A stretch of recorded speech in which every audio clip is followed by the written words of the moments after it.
Stamford ব্রিজের সবুজ ঘাস এখন উত্তপ্ত আগ্নেয়গিরি। আজকের ম্যাচটা কেবল একটা খেলা নয়, বরং দুই ঐতিহ্যের টিকে থাকার লড়াই। চেলসির জন্য সময়টা বড্ড কঠিন। শেষ 6 ম্যাচের মাত্র একটিতে জয়, এমন পরিসংখ্যান ব্লুজ সমর্থকদের কপালে চিন্তার ভাঁজ ফেলেছে। এর উপর যোগ হয়েছে মালিক পক্ষের বিরুদ্ধে সমর্থকদের প্রতিবাদ। কিন্তু মাঠের ফুটবলে সব সমীকরণ বদলে দিতে চান লিয়াম রোসেনিয়র। স্বস্তির খবর, শৃঙ্খলার কারণে দল থেকে বাদ পড়া বিশ্বকাপ জয়ী তারকা এনজো ফার্নান্দেজ ফিরছেন স্কোয়াডে। তাকে ঘিরে তৈরি হওয়া বিতর্ক সরিয়ে রেখে রোসেনিয়র এখন কেবলই মাঠের পারফরমেন্সে মনোযোগী হতে চান। চেলসির রক্ষণভাগে কিছুটা স্বস্তি পাচ্ছে ট্রেভর প্রত্যাবর্তনে, যদিও অধিনায়ক রিস জেমস এখনও মাঠের বাইরে।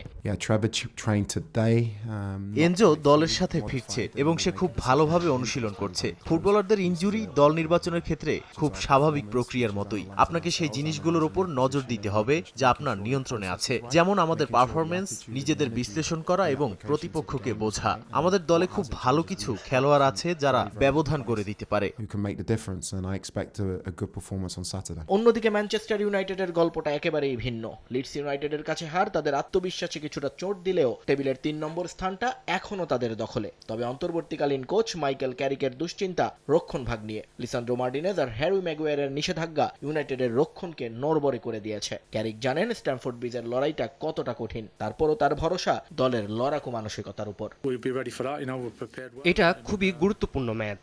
আমরা লিগে ভালো অবস্থানে আছি এবং সেটা ধরে রাখতে চাই। স্ট্যামফোর্ড ব্রিজ সবসময় কঠিন জায়গা। এখানে ম্যাচগুলো সবসময় দারুণ প্রতিদ্বন্দ্বিতাপূর্ণ হয়। আমরা প্রস্তুতি নিয়েছি এবং লিডস ম্যাচের শেষ দিকে আমাদের খেলোয়াড়রা যে দৃঢ়তা দেখিয়েছে সেটা এই ম্যাচেও কাজে লাগাতে চাই।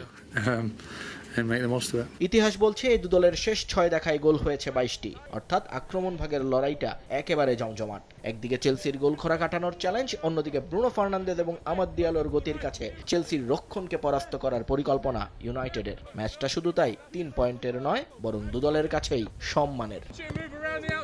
নিয়ন মোহাইমিন, সময় সংবাদ।